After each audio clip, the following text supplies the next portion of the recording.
Hello guys, कैसे हैं आप? So my name is C A Vivek Dharamshi और आज हम एक वीडियो लेकर आए हैं। और ये जो वीडियो है ये ऑब्वियसली आपका सेल्स ऑफ गुड्स एक्ट का पार्ट 2 है। हमने इसके पहले ही sales of goods act part 1 बना लिया है और ये जो वीडियो हम बना रहे हैं ये है पार्ट 2। तो आइए जल्दी से शुरू करते हैं आज का हमारा ये video on sales of goods act. अब सेल्स ऑफ गुड्स एक्ट 1930 का 4 पार्ट्स में हम लोग वीडियो बनाने वाले हैं। जैसे मैंने आपको बताया ये पार्ट 2 है। पार्ट 2 को शुरू करने से पहले मैं आपको ये क्लियर कर दूं कि अगर आपने पार्ट 1 नहीं देखा है तो आई रिक्वेस्ट कि पहले आप लोग पार्ट 1 देख लें, because obviously everything is linked. Part 1 में हमने डेफिनेशंस, इंट्रोडक्शन और जो आपका सेग्रीगेशन है सेल का और एग्रीमेंट टू सेल का, सेल कॉन्ट्रैक्ट का और हायर परचेज का, ये सारी बातों को हमने समझा। श्योर। अब आपको अगर पता होगा देर आर एक्चुअल में 4 units in our sales of goods act. हमारे जो पोर्शन में 4 यूनिट है जिसपे हमने पहले यूनिट पर एक वीडियो बना लिया है विच वॉज पार्ट 1 और ये जो वीडियो है ये हम यूनिट 2 पे बनाने वाले हैं। तो आइए शुरू करते हैं आज का हमारा ये यूनिट 2 जो कि पूरा का पूरा चर्चा करेगा कंडीशंस एंड वारंटी पे। श्योर, चलिए लेट अस स्टार्ट। अब कंडीशन वर्सेस वारंटी, इसका मतलब ये पहले क्लियर है कि ये दोनों ही चीजें अलग अलग है। ये कंडीशन की डेफिनेशन और वारंटी की डेफिनेशन हमें पहले अच्छी तरह से समझ लेनी पड़ेगी। तो आइए देखते हैं इसकी डेफिनेशन। इसकी डेफिनेशन देखने से पहले हम लोग स्टिपुलेशन की बात करेंगे। अब आप कहेंगे सर ये स्टिपुलेशन क्या है, तो पहले मेरे को एक छोटा सा डायग्राम बनाने दीजिए, मैं आपको बताता हूं क्या है। Late us say for example कि देयर इज अ सेलर, ठीक है, एक सेलर है और एक है बायर। अब लेट अस से बायर जो है सेलर की दुकान पर जाता है कुछ माल खरीदने।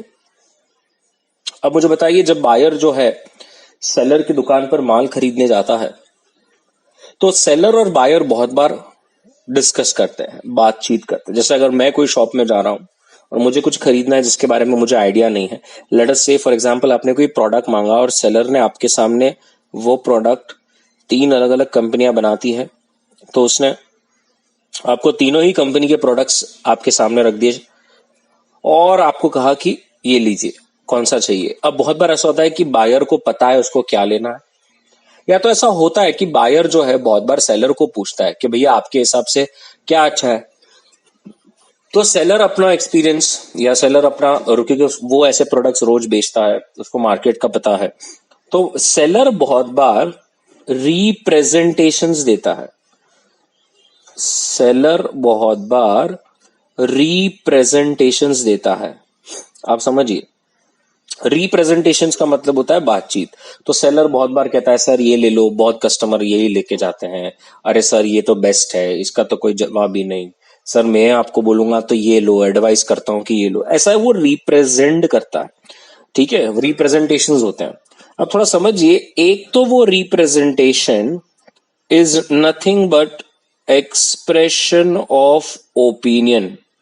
It is just a expression of opinion. या तो फिर वो बन जाएगा स्टिपुलेशन, जो मैं आपको सिखाने वाला हूं। अब late us say for example उसने कोई स्टेटमेंट मारा, उसने कहा सर मेरे हिसाब से तो ये जो कंपनी 1 है ना, आप ये वाला प्रोडक्ट लेके जाइए, क्योंकि सर कैसा ना, मैं तो जितना भी कस्टमर देखा हूं यही लेके जाता है।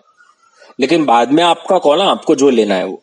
अब देखिए जब वो ऐसा बोल देता है तो वो सिर्फ अपनी ओपिनियन एक्सप्रेस कर रहा है। वो कह रहा है कि देखिए मेरे पास जितने कस्टमर आते हैं कंपनी 1 का प्रोडक्ट लेके जाता है, बाकी आपकी इच्छा, आपको जो लेना है लीजिए। तो उसने जब ये स्टेटमेंट मारा तो he is just giving his opinion, वो कोई आपको अपनी एक्सपर्ट एडवाइस नहीं दे रहा। लेकिन हो सकता है रिप्रेजेंटेशन के वक्त समझ लीजिए सेलर आपको ऐसा कहता है सर मैं आपको बोलता हूं प्रोडक्ट 1 लीजिए, अरे आपको प्रोडक्ट 1 ही सूट करेगा सर, नहीं जमा ना तो मैं पैसा दे दूंगा, फिर से रिटर्न ले लूंगा। अब थोड़ा सोचिए, जो रिप्रेजेंटेशन कर रहा है वो एक स्टिपुलेशन बन गया। स्टिपुलेशन का मतलब होता है कि एक ऐसी बात, एक ऐसा सेंटेंस जो सुनकर या जो समझकर it becomes the foundation for our sale, वो बोलने पर ही हमने उससे गुड्स लिया, कल जाके वो नहीं होगा तो फिर उसने जो बोला है हम वो करेंगे। आई आपको बात समझ में? श्योर। तो ये बहुत ज्यादा जरूरी है कि हम पहले ये देखें कि जब बायर और सेलर बात कर रहे हैं, उस बातचीत को हम कहेंगे रिप्रेजेंटेशन। अब जब वो बातचीत हो रही है तो एक तो वो हो सकता है just an expression of opinion, या तो फिर वो हो सकता है स्टिपुलेशन। स्टिपुलेशन जैसे मैंने आपको बताया, एक ऐसा सेंटेंस, एक ऐसी बात जो कॉन्ट्रैक्ट का फाउंडेशन बन जाए, जो कॉन्ट्रैक्ट का बेस बन जाए। अब स्टिपुलेशन दो तरह का हो सकता है जो हमें देखना है, which is condition and warranty. I hope आपको ये वाला बात अब क्लियर हो गया। तो मैंने यही चीज को समझाने के लिए एक डायग्राम भी बनाया है। अगर आप देखेंगे इस डायग्राम को, ये देखिए आपके सामने एक डायग्राम है। अब ये क्या कहता है कि भाई रिप्रेजेंटेशन, मेरे से मैंने आपको कहा बातचीत, जब बायर और सेलर खड़े हैं सामने सामने तो they discuss, that is representation. अब representations can either be just an expression of opinion, it can just be an expression of opinion. उसका ये बोलकर आप कल जाकर उसके ऊपर कोई लीगल केस नहीं कर सकते कि तूने ये बोला था, वो तो अपना बस आपने पूछा बोल के वो अपनी ओपिनियन दे रहा है। या तो फिर it can be a stipulation, और मैंने आपको कहा stipulation is something which forms the foundation, which forms the part of contract. इसलिए यहां पर क्लियरली बोला गया when it is a just an expression of opinion, it is not a part of contract, but when it is a part of contract we say it is a stipulation। Clear है? अब जब स्टिप्यूलेशन confirm है, it becomes a foundation, एक ऐसा statement जिसके लिए, जिसे सुनकर या जिसे समझकर हम उस प्रोडक्ट को ले रहे हैं, तो वो स्टिप्यूलेशन हो सकता है the main purpose of contract.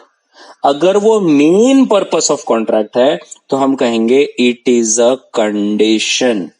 और अगर वो जो स्टिपुलेशन इज कोलैटरल, कोलैटरल जैसे हम बोलते हैं ना secondary, it is not primary, secondary अगर है तो वो रहेगा वारंटी।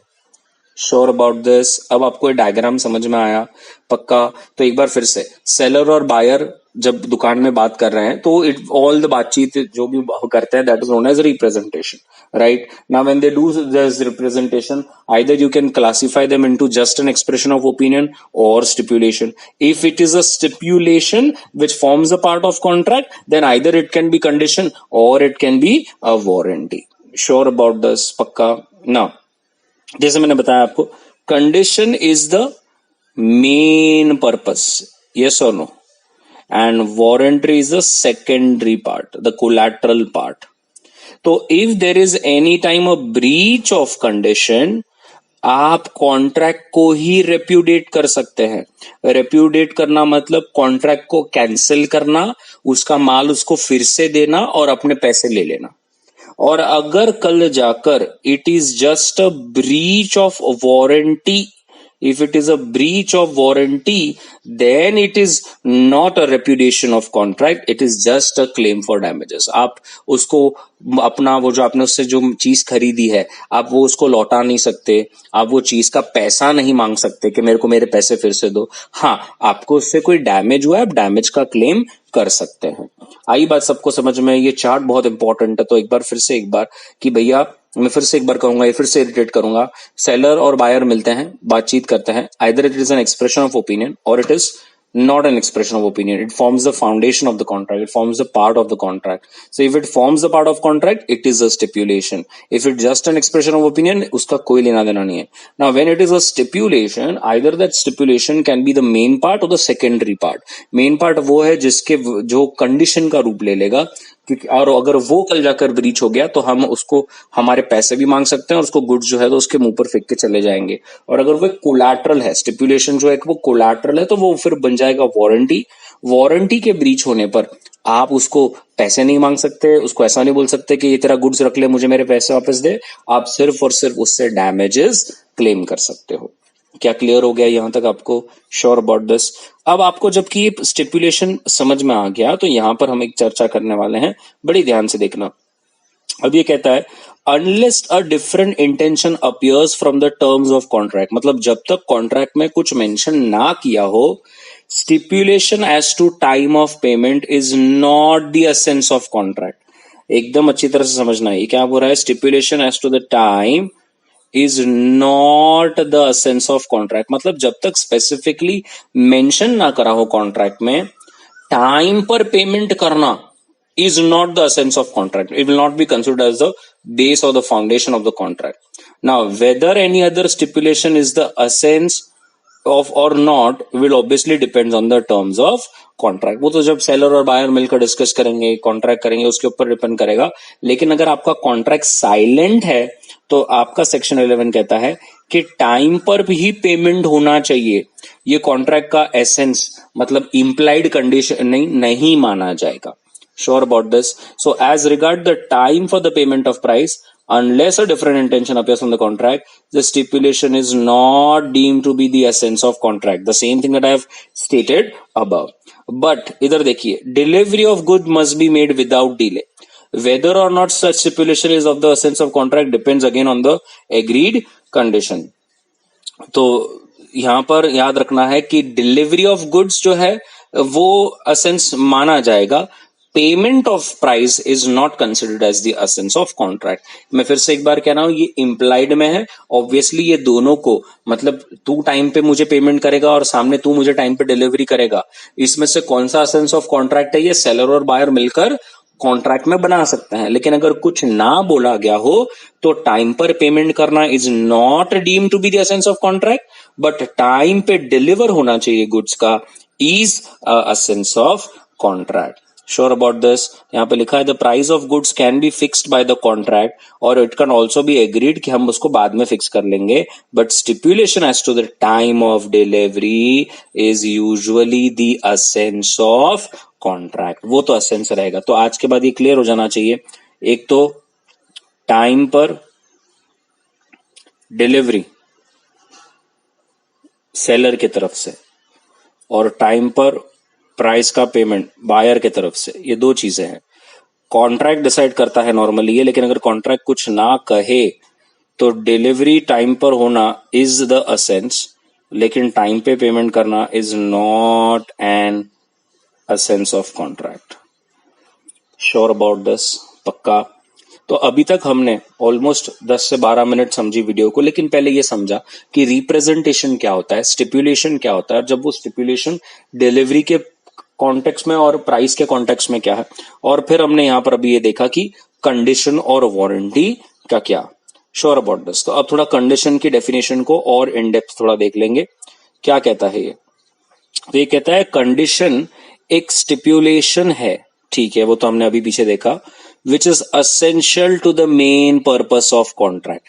जो कॉन्ट्रैक्ट जो हमारा हुआ वो उसका मेन पार्ट है, उसी के ऊपर कॉन्ट्रैक्ट निर्भर है। कल जाकर अगर वो ब्रीच होता है तो एग्रीव्ड पार्टी मतलब जिसकी गलती नहीं है, उसके पास ये अधिकार है कि वो कॉन्ट्रैक्ट को टर्मिनेट कर देगा। Sure, it is the root of contract, मतलब इसी के ऊपर पूरा कॉन्ट्रैक्ट निर्भर है। अगर वो फुलफिल ना हुआ तो obviously it upsets the very basis of contract. Almost ऐसा समझ लेंगे जैसे कॉन्ट्रैक्ट का जो मेन था आपने वही तोड़ दिया। तो यहां पर उसकी डेफिनेशन अगर हम देखें तो condition is a stipulation essential to the main purpose of contract, the breach of which will give a right to treat the contract as repudiated. Repudiated मतलब तोड़ देना, कॉन्ट्रैक्ट जो है तो खत्म कर देना सामने वाले के साथ, क्योंकि जो कंडीशन थी आपने वही कंडीशन को फुलफिल नहीं किया। श्योर अबाउट दिस, पक्का। क्या यहां तक क्लियर हो गया कि condition is the main purpose और उसका अगर टूटा तो आपका कॉन्ट्रैक्ट समझ लीजिए रेप्यूडिएट हो जाएगा। श्योर। अब ऐसे ही हम लोग वारंटी की बात करेंगे। तो वारंटी भी कहता है it is a stipulation, we know that, but it is not primary now, it is क्या है, collateral to the main purpose. Collateral to the main purpose उसका सेकेंडरी इंपॉर्टेंस है। अगर वारंटी की ब्रीच होती है तो एग्रीव पार्टी मतलब जिसकी गलती नहीं है वो सिर्फ और सिर्फ डैमेजेस क्लेम कर सकता है, बट याद रखे it has no right to treat the contract as repudiated. आप कॉन्ट्रैक्ट नहीं तोड़ सकते, हाँ आपको उससे कोई डैमेज हुआ है आप डैमेज का वसूली उससे कर सकते हो। Clear, sure about this. तो अगर हम अब उसकी डेफिनेशन सही से देखें तो क्या लिखा है, a warranty is a stipulation collateral to the main purpose the breach will give a right to claim for damages, but याद रखें not a right to reject and also not the right to repudiate. आप contract भी नहीं तोड़ सकते, goods को reject भी नहीं कर सकते, हाँ डैमेजेस आप चाहें तो ले सकते हैं। Sure about this? पक्का एवरीबडी? अब यहां पर कुछ एग्जाम्पल्स हैं, हम एग्जाम्पल्स को ध्यान से देखेंगे। तो अब जैसे यहां पर एक्स ने बोला कि मुझे एक हॉर्स चाहिए जो कम से कम 50 किलोमीटर पर आवर की स्पीड से भाग सके। भैया ये इसका मेन था। तो वाई ने एक घोड़े के तरफ स्पेसिफिकली पॉइंट कर कर कहा ये ही घोड़ा आपको सूट करेगा, ये इसका ही इतना ज्यादा स्पीड है।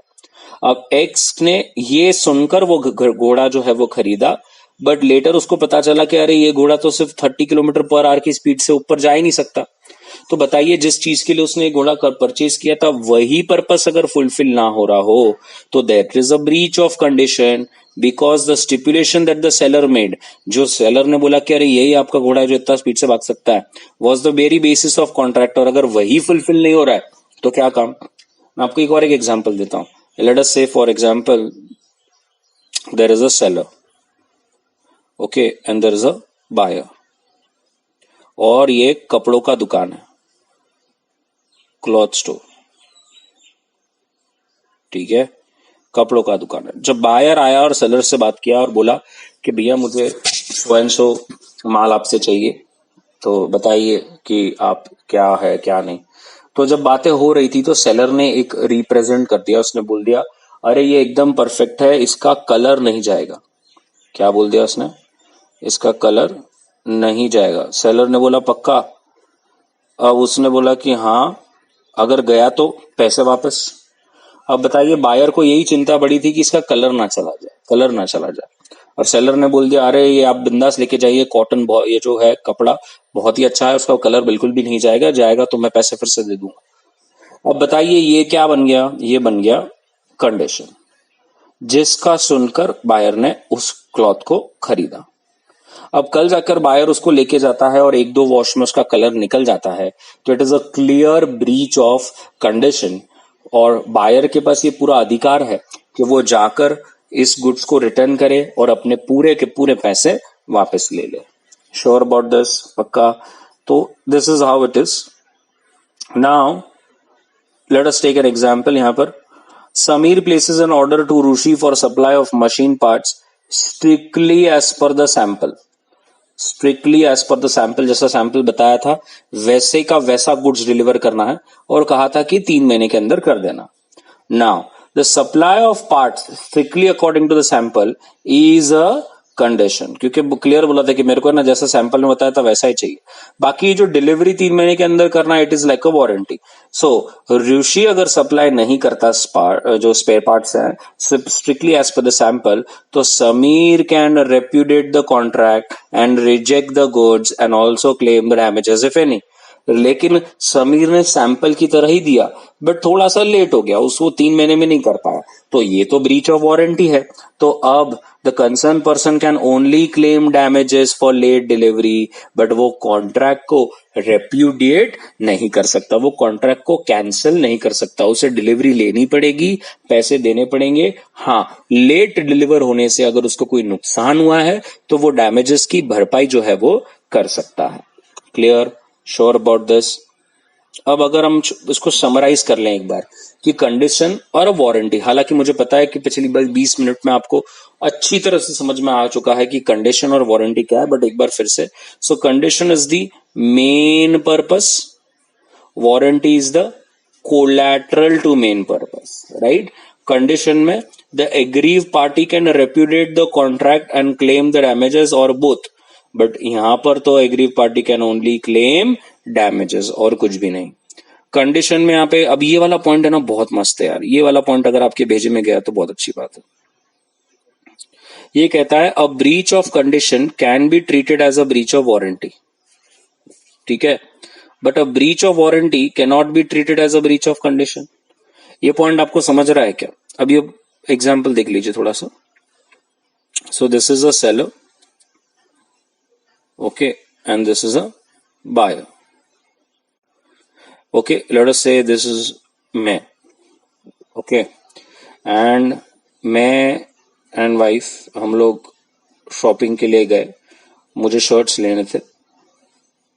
तो हम लोग एक दुकानदार के पास गए और हमने उस दुकानदार से 3 शर्ट लिए और हमने कहा, हमने नहीं मतलब स्पेसिफिकली मेरी वाइफ ने कहा कि अगर ये शर्ट्स का कलर चला गया या ये शर्ट्स का कपड़ा जो है थोड़ा घिस गया है, ऐसा कुछ हो गया, तो सेलर ने कह दिया अरे बिल्कुल नहीं मैडम, मैं इसका 3 साल का या 1 साल का जो what ever it is guarantee देता हूं, कुछ भी नहीं होगा, कुछ हुआ तो आप मुझे लाके देना, मैं आपको पैसे पूरे दे दूंगा।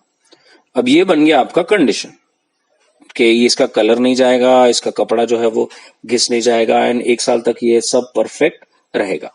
ठीक है, अभी हम ये टी शर्ट लेके गए, अब 6 मंथ्स हो गए, ठीक है, और एक शर्ट का कलर थोड़ा सा चला गया। ठीक है, अब मुझे बताइए मेरे पास तो अधिकार है कि मैं ये कॉन्ट्रैक्ट को कैंसिल करूं, उसको वो शर्ट वापस करूं और मेरे पूरे पैसे वसूल कर लूं, है या नहीं है? है ऑब्वियसली, क्योंकि ये कंडीशन था। लेकिन प्रैक्टिकल लाइफ में होता क्या है, अब जब मैं कोई शर्ट ले रहा हूं और मेरी वाइफ ने दुकानदार से बात करवा के ले ली कि भैया ऐसा हुआ तो हम ऐसा करेंगे, लेकिन प्रैक्टिकल लाइफ में अब मेरे पास टाइम है क्या इतना कि मैं लेक्चर्स को छोड़कर ये शर्ट रिटर्न करने जाऊं? बिल्कुल भी नहीं, आई डोंट हैव टाइम। तो कल जाकर 6 महीने बाद अगर वो शर्ट का कलर चला जाता है या वो घिस जाता है तो मैं क्या करूंगा? क्या आप वो शर्ट की दुकान में जाकर उसके साथ लड़ूंगा और उसको बोलूंगा कि ले? नहीं, मैं क्या कर देता हूँ, रहने देता हूँ, I throw that shirt away. Specifically हम लोग इंडिया में शर्ट को थ्रो नहीं करते, उसको हम लोग झाड़ू फटका बना देते हैं, तो हम वो कर देंगे। यस तो I will not be going and claiming it. तो अब क्या हो गया, एक तरह से मेरे पास ये शर्ट रिटर्न करने की कंडीशन थी, ठीक है, बट मैंने वो करी नहीं, मैंने वो नहीं करी।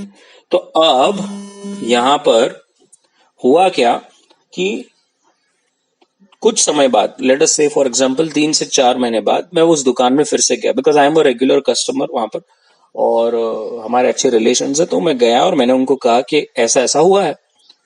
तो उन्होंने कहा अरे सर आप लेकर आते, मैं आपको पूरे पैसे देता। मैं कहा जाने दो यार, इसमें क्या है।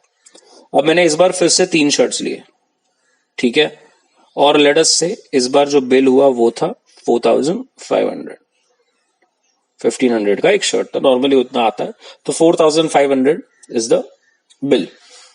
अब जब बिल की बारी आई तो मैंने क्या किया, उसके हाथ में 4000 रुपए ही रखे।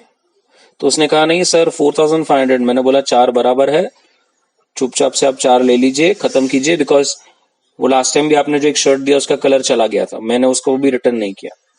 तो वो सेलर ने स्माइलिंगली इसको एग्री कर दिया। अब आप देख रहे हैं हो क्या रहा है, यहां पर कंडीशन है, ठीक है, आप यहां पर कंडीशन थी, लेकिन मैंने क्या कॉन्ट्रैक्ट को रेप्यूडिएट किया क्या? नहीं, मैंने क्या किया, डैमेज क्लेम कर लिया, एज इफ मैंने 500 रुपए उससे क्लेम कर लिए। तो इधर ऐसा हुआ ना कि कंडीशन थी लेकिन आपने उसको वारंटी ट्रीट कर दिया। क्या ट्रीट कर दिया? वारंटी ट्रीट कर दिया। लेकिन कभी ऐसा हो सकता है क्या, मेरे को बताइए, क्या कभी ऐसा हो सकता है क्या कि आपका वारंटी था और आप उसको ब्रीच, आपको कंडीशन ट्रीट कर ले? अब आप समझ रहे हैं? बिल्कुल भी नहीं, बिकॉज अगर वो वारंटी है तो सेलर ने आपको पहले ही बोला होगा कि मैं गुड्स वापस नहीं लूंगा, लेकिन आपको डैमेज होता है तो मैं भर के देता हूं। तो क्या आप उसको बाद में जाकर कंडीशन ट्रीट कर उसको ऐसा बोल सकते हैं कि नहीं मेरे को मेरे पैसे ही दे? बिल्कुल नहीं। इसका मतलब ये क्लियर हो गया कि जब वो वारंटी है तो आप उसे कंडीशन नहीं ट्रीट कर सकते। यस, लेकिन अगर वो कंडीशन है तो आप उसको वारंटी ट्रीट कर सकते हो, बिकॉज शायद मे भी आपको रेप्यूडिएट नहीं करना। जो मैंने आपको अभी एग्जाम्पल में बताया, मुझे रेप्यूडिएट ही नहीं करना, मेरा जैसा चल रहा है वैसा ठीक है, मैं बाद में कभी लूंगा तो डैमेज क्लेम कर लूंगा। तो क्या ये पॉइंट एकदम क्लियर हो गया कि condition can be treated as a warranty but warranty can not be treated as a condition. Clear? Sure about this? पक्का? यहां तक पूरा क्लियर है?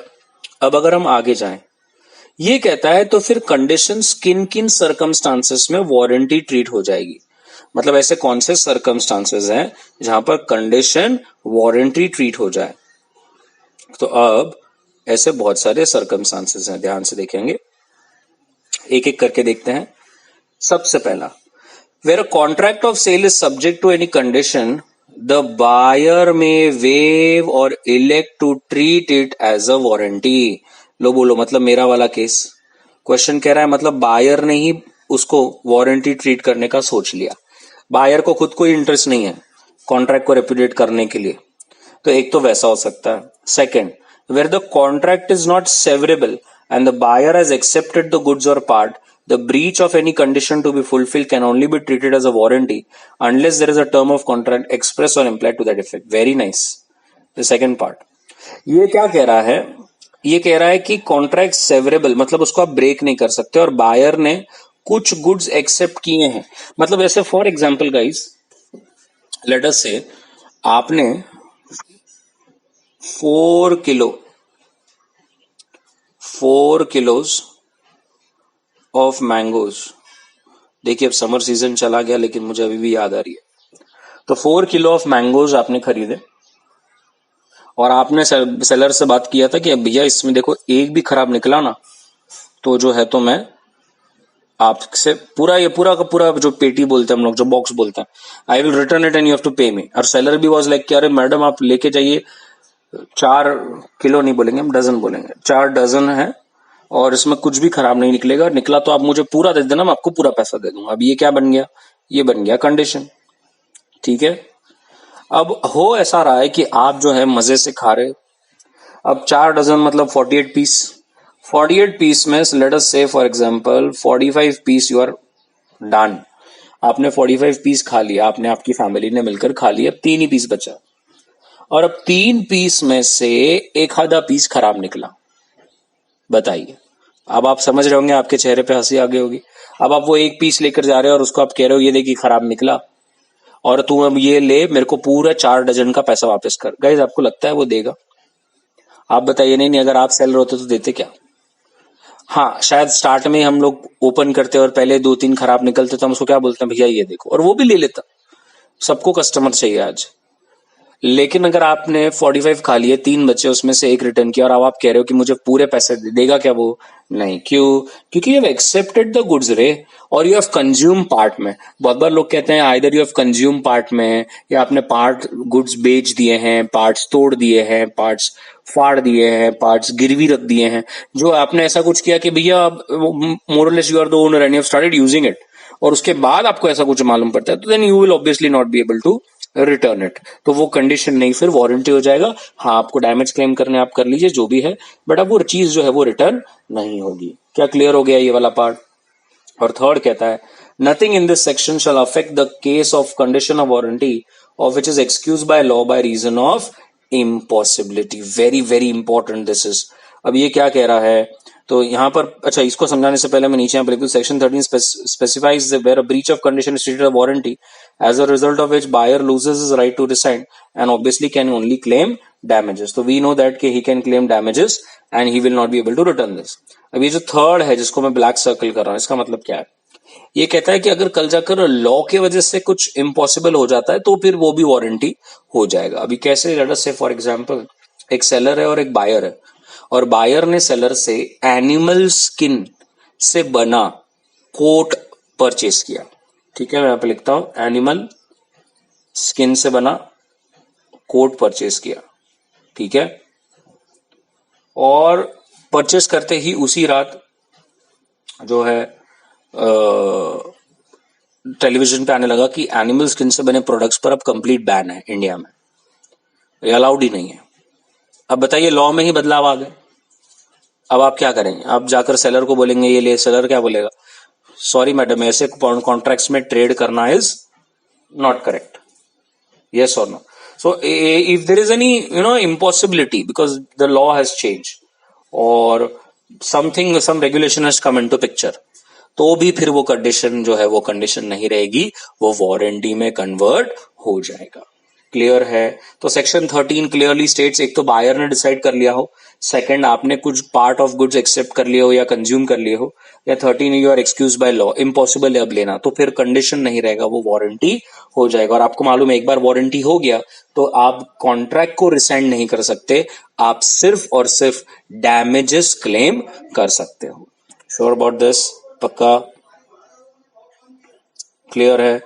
नाउ जहां पे क्लियरली लिखा है in the following cases a contract is not avoided even on the account of breach.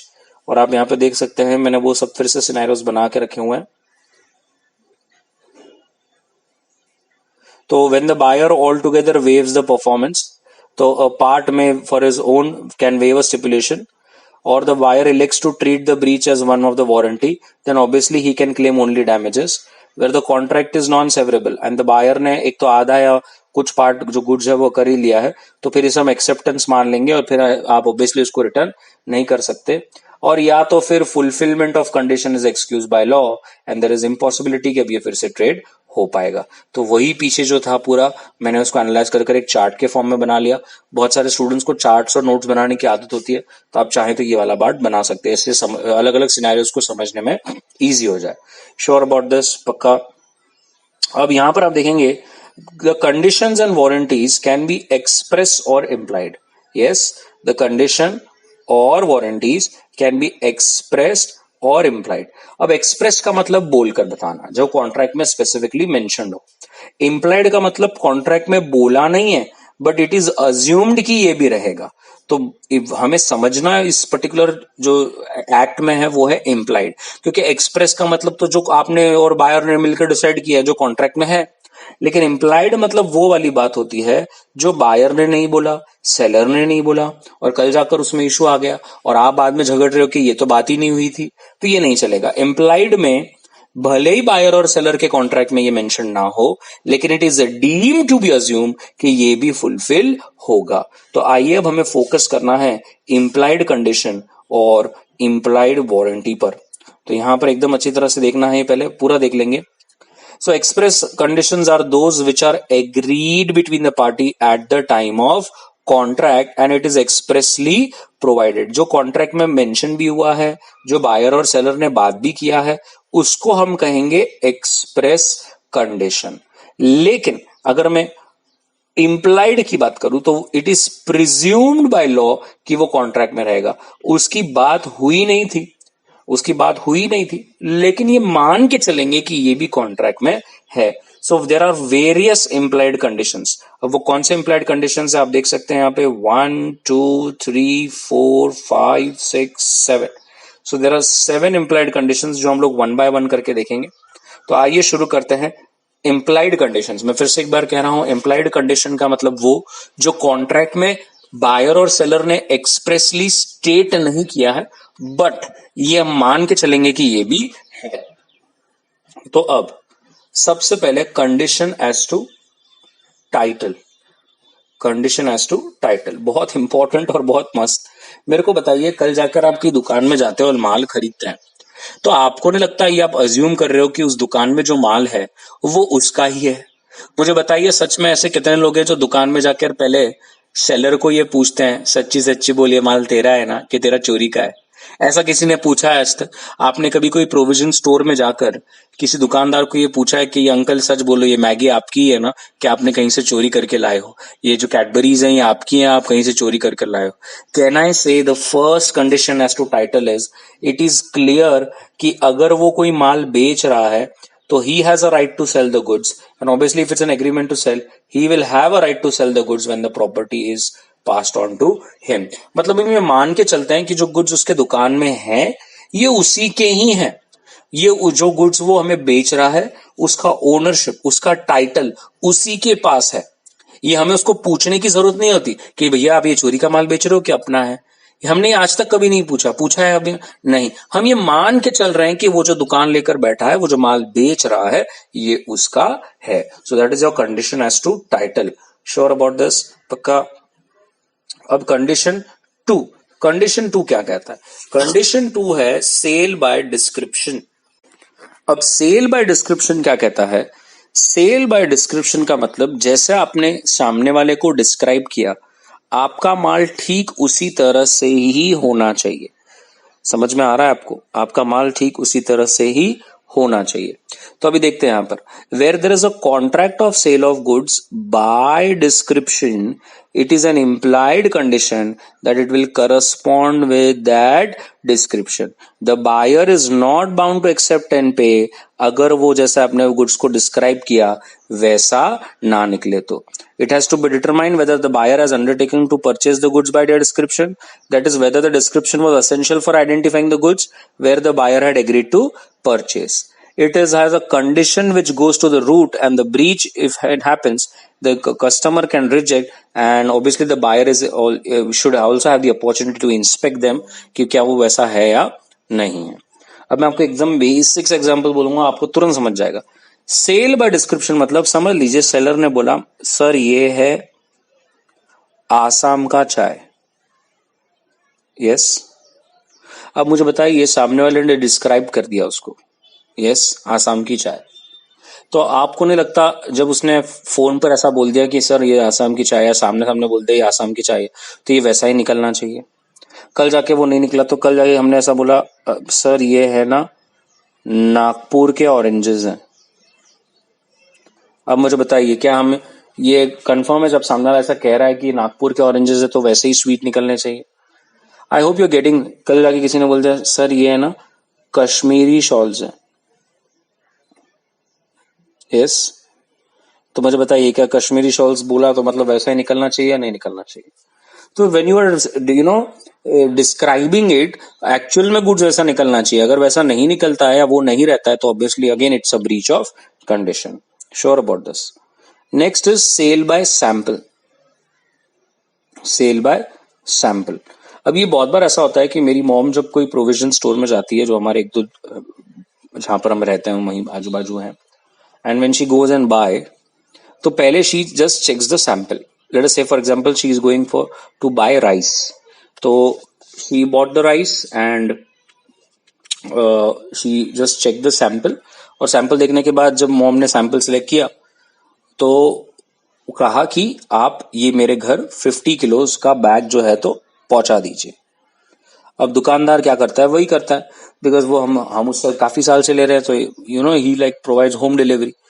तो जबकि मेरी मॉम ने एक सैंपल सेलेक्ट किया, वो शॉपकीपर ने 4 अलग अलग वेराइटीज ऑफ राइस बताए, जिसमें से मेरी मॉम ने एक चूज किया और बोला कि ये वाला हमें चाहिए, आप घर पर 50 किलो का बैग भेज दीजिए।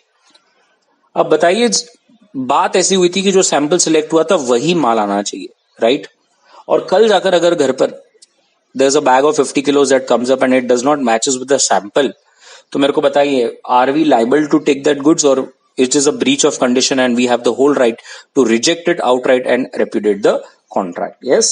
So in case of a sample, the bulk should correspond with the sample in quality. The buyer should also have a reasonable opportunity, of comparing the bulk with the sample. उसके पास एक inspection की opportunity होनी चाहिए, और the goods shall be free from any defect, rendering them unmerchantable. Unmerchantable मतलब जो उसकी खासियत है, जो उसका पर्पस है वो फुलफिल होना चाहिए। अगर वो पर्पस जिस पर्पस के लिए बना है वही अगर फुलफिल नहीं हो रहा है तो कोई मतलब नहीं है। ये आगे आएगा, मैं और भी बताऊंगा examples. which would not be apparent on reasonable examination of sample. अब ये which will not be apparent on reasonable examination of sample का मतलब है बहुत बार चीजों में डिफेक्ट हमारी नेकेड आइज से नहीं दिखता। मतलब हम जब ऐसे देखते हैं तो हमें लगता है सब सही है, बट आप जब तक उसको यूज नहीं करोगे आपको समझ में नहीं आता। तो वो कहता है ऐसा भी हो सकता है। तो यहाँ पर एग्जाम्पल देखिए, in case of sale by sample of 2 parcels of wheat, the seller allowed the buyer an inspection of the small parcel, but उसने बड़े वाले लार्ज पार्सल का इंस्पेक्शन करने नहीं दिया। So in this case it was held that the buyer was refuse to take any parcels of wheat. The company sold certain shoes made of special sole by sample for the French army. The shoes were found to contain paper and not discoverable by ordinary inspection. Held the buyer was entitled to refund the price plus the damages. मैं आपको एक बहुत example देता हूँ। घी, I hope सबको पता है घी। अब बहुत बार ऐसा होता है कि जब हम किसी को बोलते हैं प्योर घी, तो सामने वाला सैंपल कुछ और बताता है, समझ लीजिए उसने भेजा कुछ। अब ये घी जो है ये प्योर है या नहीं, ऐसे हमारी नेकेड आइज से नहीं समझता। जब तक आप उसमें खाना नहीं बनाते या आप उसको कंज्यूम नहीं करते, तब तक आपको उसका टेस्ट या हो सकता है उससे आपको कुछ एलर्जी हो जाए। जब तक हमें कुछ इशू पता नहीं चलेगा, आप ऐसे देख के नहीं बोल सकते कि दिस इज प्योर घी और उसमें कुछ उसने मिलाया है। तो बहुत बार रूल कहता है कि हो सकता है कि there can be some latent defects, मतलब हमें बाद में पता चले। और अगर वैसा होता है कि हम सैंपल की तरह नहीं निकलता तो आप फिर भी उसको रिजेक्ट कर सकते हो। Sure. The next is sale by sample and also by description. ये दोनों चीजें आ गई अब उसमें, मतलब पहले एक डिस्क्रिप्शन था फिर सैंपल था, अब दोनों आ गया, तो ध्यान से देख लेंगे। So when the goods are sold by sample as well as description, the implied is that the bulk will correspond with the sample and the description as well. In the case goods correspond with the sample, but it is not as per the description or vice versa, the buyer can repudiate the contract. So A agreed with B to sell certain oil, which is a refined sunflower oil, and which is equal to the sample. The goods tendered were equal to the sample, but contained a mixture of hemp oil as well. So B can obviously reject the goods. वो क्योंकि आपने मिलावट वगैरह करी है, तो एक तो सैंपल हो सकता है सिर्फ, या डिस्क्रिप्शन हो सकता है, या तो सैंपल और डिस्क्रिप्शन दोनों हो सकता है, तो दोनों के साथ मैच करना चाहिए। अब ये वाली चीज को समझ लीजिए, कंडीशन एज टू क्वालिटी और फिटनेस। अब मैं आपको यहां पर पहले ये क्लियर कर दूं, ये पॉइंट मेरे आप बिल्कुल समझ लीजिए। There is no implied, please आप ये देखिए मैं क्या कर रहा हूं, there is no implied condition as to quality और फिटनेस। सर आप तो ये सब सिखा रहे थे कि ये इम्प्लाइड है, आप कह रहे हो कि ये इम्प्लाइड नहीं है। नहीं, ये इम्प्लाइड नहीं है सर। मतलब मुझे बताइए, हाउ कैन यू से कि there is an implied condition as to quality और फिटनेस? हाँ, क्वालिटी और fitness, I will tell you why. Quality और फिटनेस इज सब्जेक्टिव। रास्ते पे हम लोग जो पानीपुरी खाते हैं, गोलगप्पे खाते हैं, ये आपके लिए क्वालिटी वाइज अच्छा होगा, आपको फिट लग रहा होगा, मुझे नहीं लगता, सब्जेक्टिव है। यस और नो। कोई नॉर्मल से रेस्टोरेंट में खाना खाना आपको लगता होगा कि there is a quality, there is fitness, मेरे को नहीं लगता। तो क्वालिटी इज जो सब्जेक्टिव है वो आप नहीं बोल सकते कि ले भाई ये मेरे लिए सही रहेगा या मेरे लिए नहीं रहेगा। तो आप बोलेंगे सर अगर ऐसी कोई क्वालिटी और फिटनेस की इंप्लाइड कंडीशन है ही नहीं तो ये इधर कैसे आ गया? इधर क्लियर देखना है, क्लियर बोला है वेयर, मतलब इस ये इंप्लाइड कंडीशन के लिए कुछ चीजें होनी जरूरी है। तो ये क्या है? जो गुड्स आप सेल कर रहे हो वो seller ordinary course of business में बेचता है, वो ऑर्डिनरी कोर्स ऑफ बिजनेस में बेचता है। Second, the buyer relies on seller skill, buyer relies on seller's skill, buyer जो है वो सेलर की स्किल पर निर्भर है। मतलब बायर ने सेलर को क्लियर बोल दिया है कि मेरे को ये गुड्स के बारे में नहीं समझता, आप जो सजेस्ट करेंगे मैं वही लूंगा। The judgement as to the fitness for any particular purpose, मतलब आपने उसको पर्पस भी बता दिया कि मैं ये कौन से पर्पस के लिए ले रहा हूं, and the buyer has expressly और impliedly known to the seller that उसको ये पर्पस के लिए गुड्स चाहिए, तब ही जाकर वो क्वालिटी या फिटनेस होगा। मैं आपको एक और एग्जांपल दूं इसका, मतलब आपको और अच्छी तरह से क्लियर होगा। ध्यान से देखिए, इस केस में मैं कोई एक कॉस्मेटिक शॉप में गया, ठीक है, और मैंने वहां पर कहा कि मुझे एक सनस्क्रीन लोशन चाहिए। हालांकि इस पैंडेमिक में हम कहाँ निकल रहे हैं घर से बाहर, बट स्टिल मुझे एक सनस्क्रीन लोशन चाहिए। अब गाइस मुझे बताइए, सबकी स्किन जो है वो अलग अलग हो सकती है, किसी की ऑयली, किसी की ड्राई, किसी की मिक्स, गॉड नोस क्या। अब सबके लिए हम ऐसा बोल सकते हैं क्या कि ये फिट रहेगा, क्वालिटी वाइज सही रहेगा? नहीं, सबको अलग अलग स्किन है, सबको अलग अलग क्रीम चाहिए होता है। कल जाकर किसी को पिंपल हो सकता है, किसी को रैशेस हो सकता है, समथिंग और the other keeps on happening. तो क्या मैं ऐसा बोल सकता हूं कल जाके तो कुछ भी होगा, तो कॉस्मेटिक शॉप पे तो बार बार केस होगा, बार बार जाएंगे लोग, बोलेंगे ब्रीच हो गया, ब्रीच हो गया, हमको हमारे पैसे दो। आप समझ रहे हैं मेरे कंसेप्ट को? आशा यहां तक जो पूरा वीडियो देख रहा है उसको सब समझ रहा है। सो क्वालिटी और फिटनेस की तो इम्प्लाइड कंडीशन हो ही नहीं सकती। लेकिन अब थोड़ा समझिए, इम्प्लाइड कंडीशन हो सकती है कब? एक सेलर वो चीज अपने ऑर्डिनरी कोर्स ऑफ बिजनेस में बेच रहा है, ठीक है, मतलब उसका काम ही है ये सब बेचना। सेकंड, बायर सेलर की स्किल पे रिलाई कर रहा है, मतलब बायर ने क्लियर सेलर को बोल दिया कि सेलर मेरे को है ना नहीं समझता मेरी स्किन कैसी है, तो आप मेरे को मेरी स्किन के हिसाब से एक सनस्क्रीन जो है वो सजेस्ट करो। और सेलर अब उस पर्टिकुलर सेलर के जजमेंट पर, सेलर के स्किल पर निर्भर है, और उसने क्लियर उसको बताया कि बस आप जो बोलेंगे ना मैं वो यूज करूंगा। और बायर ने सेलर को ये भी बता दिया कि उसकी पर्पस क्या है, आप जो है वो गुड्स को कैसे यूज करने वाले हो, किस चीज के लिए यूज करने वाले हो। अगर आपने ये 3 चीजें उसको सही से बताई और फिर सेलर ने आपको सजेस्ट किया और उसके बाद अगर आपको कुछ इश्यू निकलता है, तब हम कहेंगे कि it is an implied condition. Clear है? Sure about this? पक्का? आशा है आपको यहां तक पूरा क्लियर हो गया। हाँ एवरीबडी, तो पहले ये क्लियर समझ लेना है कि क्वालिटी ऑफ फिटनेस कभी इंप्लाइड नहीं हो सकता। इंप्लाइड कब हो सकता है? ये देखिए, ये 3 कंडीशंस फुलफिल होनी चाहिए। अगर ये कंडीशंस फुलफिल्ड हुई तो ही हो सकता है, वरना नहीं हो सकता। Sure about this? Next, condition as to merchantability. अब ये मर्चेंटेबिलिटी का मतलब क्या है, थोड़ा ध्यान से देखेंगे। So when the goods are bought by description from a seller who deals in the goods of description, whether he is a manufacturer or a producer or not, there is an implied condition that it is of merchantable quality. In other words, the quality of the article should be such that reasonable men would accept this article as a performance of promise. अब आप बोलेंगे sir इसका मतलब क्या? ये merchantable quality और performance of promise, अब इसका मतलब ये है कि जो गुड्स जिस पर्पस के लिए बने हैं वो पर्पस फुलफिल होना चाहिए, वो पर्पस फुलफिल होना चाहिए। मैं आपको बहुत मस्त एक एग्जांपल देता हूं। The example is bullet proof jacket, bullet proof jackets, wastes. अब Can I say there is an implied condition as to merchantability? आप I don't know how many people are एकदम फोकस से सुन रहे हैं। इसका मतलब ये क्लियर हो गया ना यहाँ पर कि बुलेट प्रूफ जैकेट का जो पर्पस है कि वो बुलेट को पेनिट्रेट ना करने दे और हमें प्रोटेक्ट करे, उसका यही अगर पर्पस फुलफिल नहीं हो रहा है, अगर बुलेट आसानी से पेनिट्रेट हो जा रही है, तो काहे का इम्प्लाइड कंडीशन? इम्प्लाइड कंडीशन का मतलब ही है कि वो चीज जिस चीज के लिए बनी है, जिस पर्पस के लिए बनी है, वो पर्पस फुलफिल होना चाहिए। सब सही है लेकिन अगर वो पर्पस ही फुलफिल नहीं हो रहा तो वो चीज मेरे क्या काम की? तो हम कहेंगे भैया there is a breach of merchantability. Clear है? Sure about this? So there is an implied condition of merchantability as well.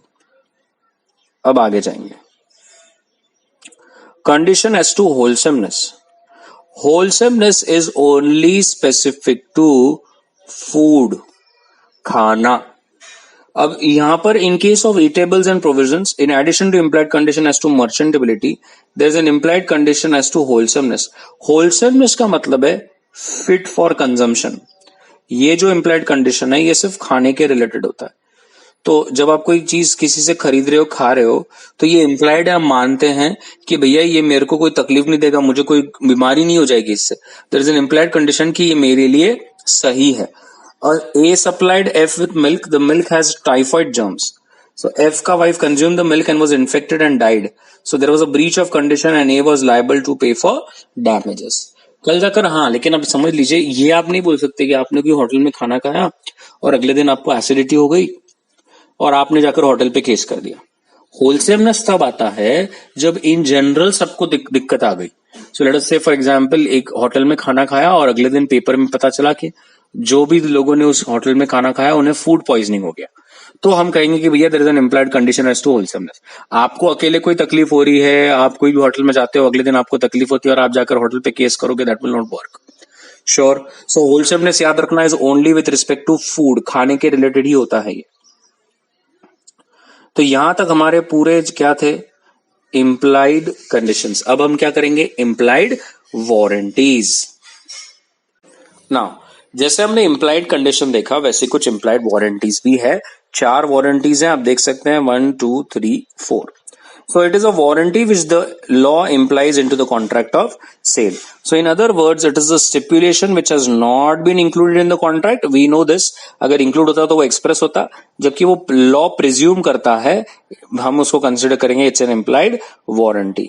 So it will be interesting to know that implied warranties are read into every contract unless they are expressly excluded. Obviously अगर agreement के तहत आपने कोई particular warranty को exclude किया है तो बात अलग है, but अगर आपका contract silent है तो नीचे दिए गए जो 4 इम्प्लाइड वारंटीज है वो हमेशा रहेंगे। तो let us see one by one. अब कौन सा है? पहला, voluntary as to undisturbed possession, मतलब कल जाकर आप जब सेलर से कोई गुड्स खरीदते हैं तो हम ये मान के चलते हैं कि मुझे क्वाइट पोजेशन मिलेगा। क्वाइट पोजेशन मतलब मैंने सेलर से जब गुड्स लिया तो कल जाकर कोई थर्ड पार्टी आकर वो मेरे से गुड्स नहीं छीन लेगा कि ये चोरी का है या आप हमें दे दो, ये आपका नहीं है। So if the buyer having possession of goods is later on disturbed in his possession, he is entitled to sue the seller for the breach of warranty. Sure? तो अनडिस्टर्ब्ड पोजेशन का मतलब कल जाकर कोई थर्ड पार्टी हम पर claim ना कर दे कि गुड्स उसका है। तो we have this implied warranty of quiet possession. Second, again non existence of encumbrances, मतलब उस जो चीज सेलर ने हमें बेची है ऐसा ना हो कि वो चीज कहीं पर गिरवी हो या उस चीज पर किसी ने उसने लोन ले रखा हो। So an implied warranty is that the good shall be free from charge और any encumbrance in favour of third party जो हमें उसने नहीं बताया at the time of contract.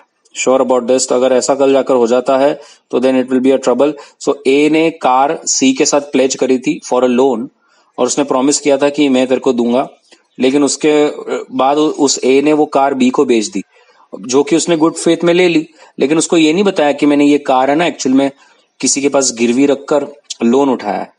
अब एक तो बी फिर ए को बोलेगा कि लोन क्लियर करो या खुद पे करो, और हो नहीं तो फिर वो उस पर केस कर सकता है for recovery with interest. Sure about this?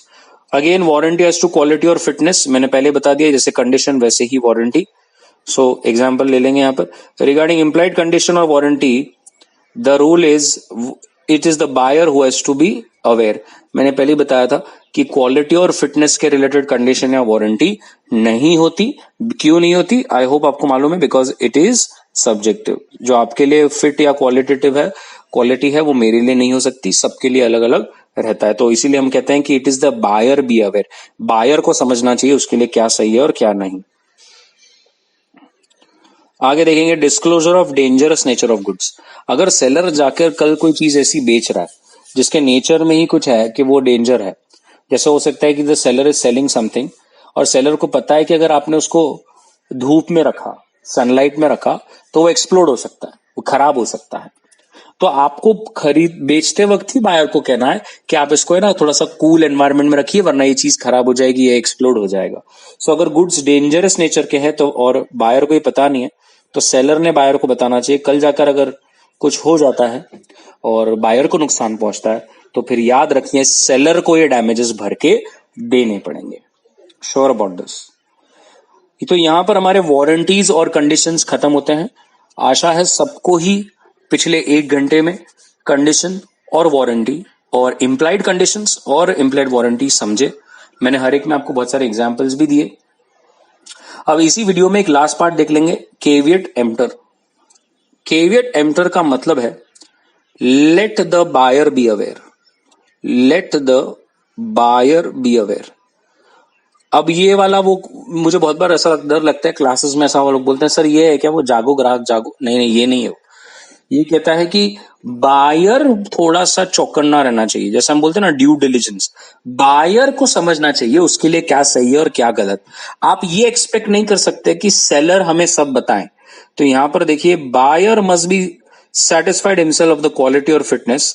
Clear देखिए यहां पर it is not the duty of the seller to state everything about the goods. It is very important. कल जाकर आपको गुड्स में कुछ भी डिफेक्ट मिला, आप बार बार आके सेलर को बोल रहे हो तूने तो ये बोला ही नहीं, तूने तो ये बोला ही नहीं। गाइस लॉ खुद सेलर को प्रोटेक्ट करता है। लॉ खुद सेलर को ये कहता है कि it is not the responsibility of seller to state everything about the goods. ये याद रखना है। बायर को पता होना चाहिए उसके लिए क्या सही है और क्या गलत। आप सेलर को बार बार नहीं बोल सकते कि तू बता, तेरा ड्यूटी है, बताना पड़ेगा, तूने नहीं बताया अब हम तेरे पे क्लेम करेंगे। Sure about this? पक्का? अब so the caveat emptor rule is laid down in section 16। अभी क्या कहता है थोड़ा ध्यान से देखिए। ये क्लियर कहता है कि there is no implied warranty और कंडीशन एज टू क्वालिटी और fitness for the good supplied under a contract of sale. अब बताइए मैं कब से क्या चीख चीख कर कह रहा था, अब समझ में आ गया? इसीलिए मैं पहले ही बता दिया आपको, there is no implied warranty और कंडीशन एज टू क्वालिटी और फिटनेस। और मैंने आपको ये बताया था ये इम्प्लाइड कब हो सकता है, जब वो तीन कंडीशंस फुलफिल हो। वो तीनों ही कंडीशंस देखिए यहाँ पर मैंने क्लियरली चार्ट फॉर्मेट बनाई है। एक, बायर ने सेलर को बता दिया है पर्पस। सेकंड, बायर सेलर के स्किल और जजमेंट पे रिलाई कर रहा है। और थर्ड, सेलर का काम ही है ऐसे गुड्स बेचने का। तो फिर हम बोल सकते हैं कि there is an implied condition और warranty with respect to quality और फिटनेस, वरना ऐसे कोई इम्प्लाइड नहीं है। तो यहां पर द डॉक्ट्राइन में कुछ एक्सेप्शंस है। मतलब आप कहेंगे सर अभी तो आपने कहा कि बायर को जागरूक होना पड़ेगा गुड्स लेते वक्त, सेलर का ड्यूटी नहीं है हर बात बताना। यू आर राइट, यहां पर भी वही है केविएट एम्प्टर, लेकिन इसके कुछ एक्सेप्शंस है। एक्सेप्शंस का मतलब कुछ सर्कमस्टांसेस में सेलर को हम दोषी जो है वो ठहरा सकते हैं, सेलर को हम कल्प्रिट बना सकते हैं, सेलर पर हम क्लेम कर सकते हैं। बट उसके क्या एक्सेप्शन से थोड़ा ध्यान से एक एक देखना पड़ेगा। सो पहला, where the buyer makes known to the seller the particular purpose for which the goods are required, so as to show that he relies on the seller's skill and the goods are of description which is in the course of business. तो it is the duty of seller to supply such goods which are reasonable. मतलब अगर आपने उसको सही से आपका purpose बताया है, आपने उसको ये भी बताया कि देख मेरे को है ना ये पर्पस के लिए चाहिए, मुझे कुछ आइडिया नहीं है, तू ही बता। और बाद में सेलर ने कहा ठीक है मैं आपको बताता हूँ, और सेलर ने हमें कुछ चीज बेची, और उसके बाद अगर वो सही से हमारे यूज में नहीं आता या हमारे क्वालिटी के हिसाब से नहीं है, तो गाइज फिर आप जो है वो केविएट एम्प्टर का रूल बाजू कर कर सेलर पे क्लेम कर सकते हो। तो यहाँ पर एक एग्जांपल देखिए, एक व्यक्ति ने कुछ ट्रक्स के लिए अप्लाई किया बिकॉज उसे एक अलग प्रकार के ट्रक्स चाहिए थे जो हिली कंट्रीज में काम आए, जहां पर बहुत स्टीप स्लोप होता है and there are lot of goods that to be carried on the top of hill. तो पूरा एक्सप्लेन किया और सेलर को बताया कि देखो ऐसा ऐसा मेरा रिक्वायरमेंट और मुझे ऐसे ट्रक्स चाहिए।